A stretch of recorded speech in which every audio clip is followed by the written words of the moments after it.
Great. Hi, everyone. Welcome to our virtual Education Abroad Fair. You may or may not have participated in some of our earlier sessions, but this session is specifically for students who are interested in programs in the College of Natural Sciences. My name is Nicole. I use she, her pronouns. I'm on the Education Abroad team, and I'm joined here today with Derek Smallwood. He will be answering questions in the chat. And so before we get started here, as people are entering the room, feel free to go ahead and put your name in the chat and where you maybe are joining from virtually this morning. And we're going to go ahead and dive in. I would like to begin today's session by reading our CSU land acknowledgement. Colorado State University acknowledges with respect that the land we are on today is the traditional and ancestral homelands of the Arapaho, Cheyenne, and Ute nations and peoples. This was also a site of trade, gathering, and healing for numerous other Native tribes.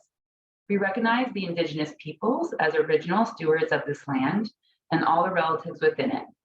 As these words of acknowledgement are spoken and heard, the ties nations have to their traditional homelands are renewed and reaffirmed.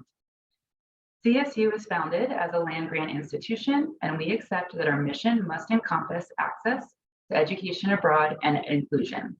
And significantly, that our founding came at a dire cost to Native nations and peoples whose land this university was built upon. This acknowledgement is the education and inclusion we must practice in recognizing our institutional history, responsibility, and commitment. So as I mentioned earlier, my name is Nicole. I'm on our Education Abroad team. I mainly work with our CSU staff and faculty-led programs. And this is myself in Peru. Hopefully, maybe that's one place you've thought about going one day. It's beautiful. So you may have attended a Education Abroad 101 session this morning. If you didn't have the opportunity to go to that, we did record it. It's going to be up on the Education Abroad Fair website later this afternoon. So I encourage you to check that out if you haven't. And that presentation is an overview of education abroad at CSU, the skills you gain from education abroad, why it's important, and the different program models. In this presentation, we're going to jump right into the programs that are recommended for the College of Natural Sciences. But before we jump in, I would like to dispel some myths that are out there about education abroad. First things first, an education abroad experience should not delay your graduation. In fact, with good planning, it will enhance your degree, help you graduate on time, and in some cases, maybe even graduate early. Second, there is a myth out there that education abroad is more expensive than courses and living here at CSU in Fort Collins. There are expensive programs, but we also have a range of programs that are the same cost as staying here at CSU, and some are even more affordable than staying here at CSU for a semester. Third, if you start early and talk about going abroad with your academic advisor, you will be able to fulfill course requirements to go abroad. This could be courses required for your major or electives, and so we really recommend getting started early. In addition, we have an international risk manager, Derek, our tech support here today with us, that is constantly monitoring and communicating some of the challenges or risks students face while they are abroad. By working together with you and our international risk management team, we can foster safe and successful experiences abroad. So at CSU, we have our Education Abroad team collaborates with departments across the university to develop recommended programs list. So these are a really great starting point for you as you're exploring education abroad at CSU, so that you can feel confident as you're looking at programs. They're going to have courses that are relevant to your major. So always make sure to talk with your academic advisor about your academic needs while you're planning for education abroad. And this is a really good starting point. So some interesting numbers to consider for the natural sciences. Biological science majors have over 15 programs your department recommends. Chemistry majors have 10 plus programs. Computer science majors have 9. Math majors have 18, and psychology majors have 17. And these lists are constantly evolving as the world is evolving over time. We update these, we might remove programs, we might add programs, so they're always good to check in on as you're planning. So let's jump into some examples. I don't know if anyone in this space has ever been to Australia. I've always wanted to go here. This is one of our exchange programs, and it's located in Tasmania. It's in the island state of Australia, which is renowned for its rugged and beautiful landscape, temperate climate, and relaxed lifestyle. The campus is in Hobart, and that's the capital city of Tasmania. And it's located 5 minutes by car from the city center. Mount Wellington is, as you can see in this photo, Mount Wellington is in the backdrop, which is a very urban experience. So that's really nice for students who are looking for an urban community to explore while studying abroad. It's located a short drive from the Riverside City Center, where students can access parks, shops, natural areas, and more. So something to consider with our exchange programs are there's a limited number of placements each term. And so preference is given to Colorado residents who demonstrate financial need, determined by our financial aid office. Something to consider. So you can visit this program page on our website to learn more about the course selection. There's a wide range of courses available at the University of Tasmania, and you can earn 12 to 15 credits for the semester. And housing for this program, there are both on-campus and off-campus housing for students to consider. So that flexibility is really nice if you're looking for that. All right, let's head over to England. So the next program I want to talk about is another exchange program. And so you can go here for a semester or for a full academic year. This is located in Exeter, the University of Exeter, and they're shared apartments and houses are offered and administered by the university. This is a great choice for students in the biological science, zoology, computer science, math, and psychology majors. It's a top-ranked university in the UK and the world. There's 2 campuses located in Exeter, St. Luke's campus and the main Stratham campus. And then Exeter actually has a 3rd campus located near the coast, Falmouth, and CSU students have the option to attend either campus. It's about a 15 to 20 minute walk from downtown Exeter, and London is a 2.5-hour train ride away. So Exeter is a really fun college town for students who are looking for that experience, with about 130,000 students or residents in that area, dating back to the Roman era. So students really enjoy the close proximity of parks, villages, and beaches, and the relaxed countryside pace of English culture here. So just like the other university we were looking at in Tasmania, there's a limited number of spots and preferences given to in-state residents. All right, we're gonna hop over to the Turks and Caicos, another really unique program through one of our affiliate providers, SFS. So the programs in the Turks and Caicos are placed largely surrounded by coral reefs, caves, and waters surrounding the islands. And time is also spent above ground in the ecosystems and communities on the islands themselves. Courses in fieldwork focus on key environmental issues faced here, such as climate change, biodiversity conservation, environmental policy, and fisheries management.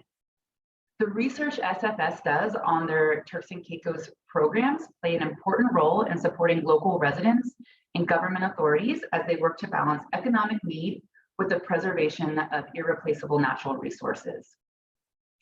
So the SFS programs have centers located in each of their locations around the world. And this program follows a 6-day week schedule. And the curriculum is designed to help students actively discover and understand the complexities of environmental, social, and economic issues on the Turks and Caicos Islands. So for this program, Fundamentals of Marine Conservation, some themes that you will study include marine ecology and conservation, climate change and ocean acidification, marine protected area, coastal management, marine resource management strategies, and sustainable tourism and fisheries practices. And so the center itself, you will stay in dorms with 4 to 6 students. It's a small open campus with direct access to the ocean. There is air-conditioned classrooms and computer labs. There is a dining hall on the campus. There's a dock, there's research boats, and then there's also volleyball, hammocks, and swimming to interact with your fellow cohort. All right, we're gonna highlight 2 more programs. They're both our CSU staff and faculty-led programs. The first one is the Community Education and Health in Zambia program. So this is running next summer. and pre-coursework will take place during the spring semester leading up to the program. You can earn 3 credits on this program, and it's direct CSU credit. You'll take E352A, Reading and Writing the Zambia Experience, and it will fulfill the AUCC 1C course requirement. So during this faculty-led program, you'll live in Livingstone, Zambia, and assist Zambians in educational settings, such as schools, after-school programs, adult literacy programs, and physical education programs, as well as community health areas, such as clinics, home-based care, and health education programs, gender equality programs, and sustainable building. The coursework itself will focus on ethics, motivations, and sustainability of development work. Zambia is a country of wide open spaces rich in wildlife, with magnificent forests, rivers, and wetlands. Livingstone is historically an English-speaking community, and it's also the gateway to Victoria Falls and Zimbabwe to the south. Zambia's national parks have a staggering amount of wildlife and parallel viewing opportunities of animals. And students will also have the opportunity to work on community-driven projects and enjoy the natural beauty of all that Zambia offers. So I highly encourage you to consider this one as well. And so one more I'm going to highlight today. Again, there's lots of programs on these recommended programs list for you. These are just some ones to consider to get you excited. So this next one is another CSU staff and faculty-led program running summer 2023 called Criminology and Criminal Justice in Prague. So on this program, you can earn a total of 6 credits, both COS 482A and SAC 482B. It's a direct CSU course credit again, and because it's more than 3 credits or more, you're going to fulfill the AUCC 1C course requirement. This program introduces students to international crime and criminal justice with attention to the Czech Republic. Courses include a variety of guest speakers and field trips within the region. It's enriched by academic site visits to local prisons, courts, drug treatment facilities, SWAT demonstrations, and more. So the Czech Republic is located in the center of Europe, linking East and West, both geographically and culturally. The Czech Republic became an independent state in January 1993 after Czechoslovakia split into 2 constituent parts. Since then, the country has made very rapid gains in development and economic growth. So it's a really interesting place to consider studying crime and justice. One of the big questions we get is how do credits work? And it really depends on which type of program you're looking into.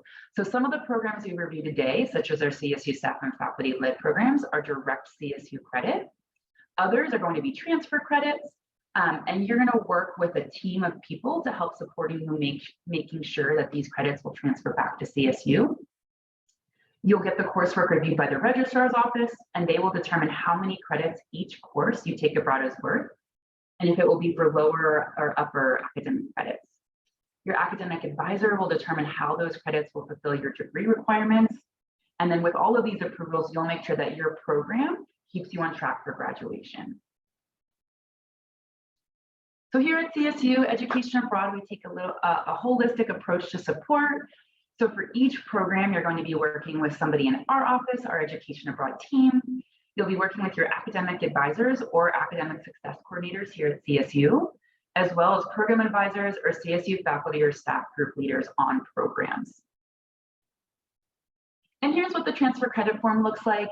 This is sort of what we were mentioning earlier when you're thinking about applying to your program, working on getting course approvals. This is a great form that you will use along that process.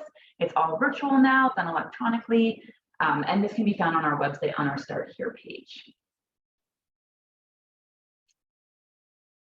One thing that's really important to consider is financial aid and scholarships. Cindy and Evelyn here are both fantastic, and they work in the Office of Financial Aid and work with students on Education Abroad programs. There are many different types of scholarships available for Education Abroad. Some scholarships are awarded through CSU, and other scholarships are awarded outside of CSU. We have an Education Abroad Scholarship Common application, and you can see both of those deadlines listed here. We have an upcoming deadline of October 1st. So if you are applying to any of the programs beginning in the November 1st cycle to the September 30th, 2023 cycle, highly encourage you to apply for this upcoming deadline. The application serves as a common application for all education abroad scholarships listed on our webpage, except for the Passport Scholarship, which has a separate application. So as long as students have the qualifying requirements and have applied for the program of study, fieldwork, internship, or research, you will be eligible to apply. And then there's external scholarships that have their own applications as well. It's important to remember that scholarships will rarely fully fund your program, but they can be invaluable in closing the gap between your current financial aid and what you will need abroad.